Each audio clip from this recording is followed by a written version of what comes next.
Salam alaikum wa rahmatullahi wa barakatuh, mes frères, mes sœurs, nous nous retrouvons encore une fois, Inch'Allah, avec plaisir et grande joie pour cette troisième chronique où nous parlerons du troisième juz. Donc c'est l'académie ouverte et gratuite de la faculté des sciences islamiques de Paris qui vous présente cette matière. En fait, on arrive au juz 3. Le juz 3 qui commence par la fin de Surat al-Baqarah et verset 253 de Surat al-Baqarah et qui se poursuit avec Surat al-Imran jusqu'au verset 92. En quelque sorte de la page 42 à la page 61 du Mus'haf.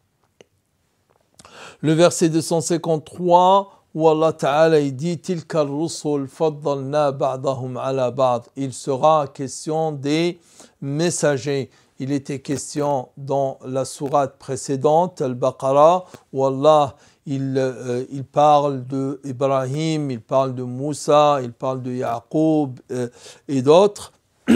Et là, il va aussi dire que Tilka ar-rusul faddalna ba'dahum ala ba'd. Il dit que ces messagers-là, Allah a bien entendu mis certains qui ont plus d'honneur que d'autres, qui ont été plus éprouvés que d'autres, qui ont eu une mission plus difficile que d'autres. Et à tous, il s'est adressé, les uns aux uns, s'est adressé directement en leur parlant et à d'autres en leur envoyant un ange comme messager. Et ensuite vient le verset 254 où Allah Ta'ala va parler de l'aumône. Il est question dans la sourate Al-Baqarah, il était beaucoup question de l'infaq, de nafaqa, c'est-à-dire des aumônes, du partage. Là aussi, Allah revient sur ce sujet, voire même sur 2 pages. Il va parler de la manière, donc cette fin de sourate Al-Baqarah, de Al-Nafaqa. Il y a aussi le fameux verset Ayatul Kursi dans cette sourate, à la fin de cette sourate, le verset 255, ce qu'on appelle le verset du trône. Le verset du trône qui est considéré comme le meilleur verset du Coran.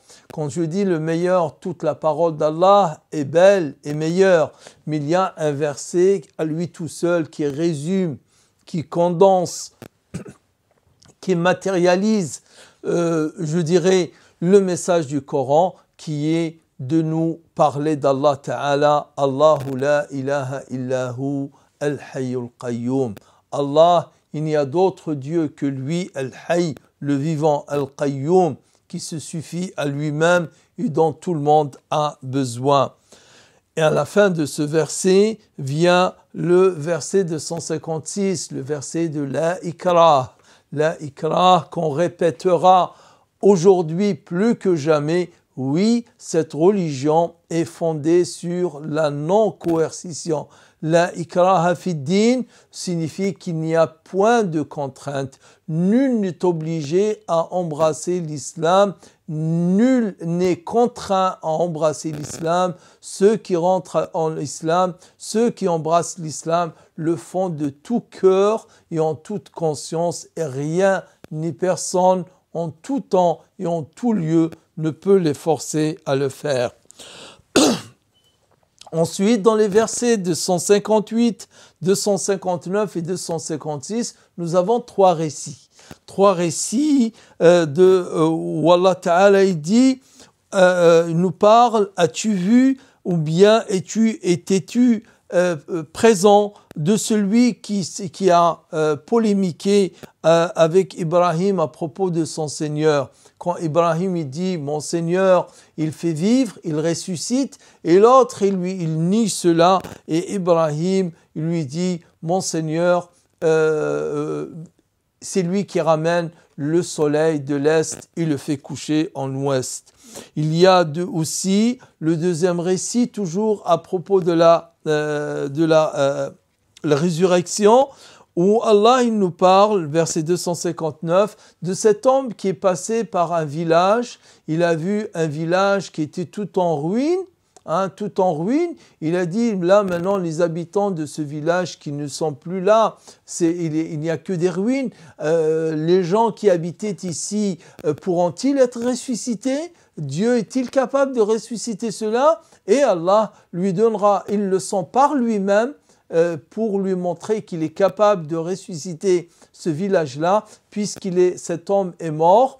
Il était accompagné de son âne et par la suite, bien plus tard, un siècle plus tard, il l'a ressuscité. Il lui a dit, combien es-tu resté endormi? Il a dit, peut-être j'ai passé une nuit ou une partie d'une nuit. Il lui a dit, tu es resté un siècle où cette personne a perdu connaissance. Il lui a dit, regarde ton âne, il est totalement décomposé, il est mort depuis des années, il est décomposé. Alors que ton manger, ta nourriture n'a pas changé d'un iota, elle est restée intacte, elle n'a pas tourné. Et c'était là un exemple. Ensuite vient le fameux verset 260 où Ibrahim, qui est apparemment quelqu'un qui veut des preuves tangibles, demande à Allah, il dit, oh Allah, montre-moi comment tu fais ressusciter les morts. Et wa idh qala Ibrahim Rabbi arini kayfa tuhyi al-mawta. Montre-moi, ô mon Seigneur, comment tu ressuscites les morts. Et Allah lui donnera l'exemple que vous retrouverez bien entendu. Et verset 264, où Allah il nous parle des aumônes encore et comment préserver ces aumônes et ne pas les entacher pourquoi? Parce qu'en préservant l'intention et en ne pas se vantant d'avoir donné à ci ou d'avoir donné à un tel autre. Voilà pour ce qui est de ce juz et je vous remercie pour votre écoute. Barakallahu fikum et au plaisir de vous rencontrer à la prochaine chronique.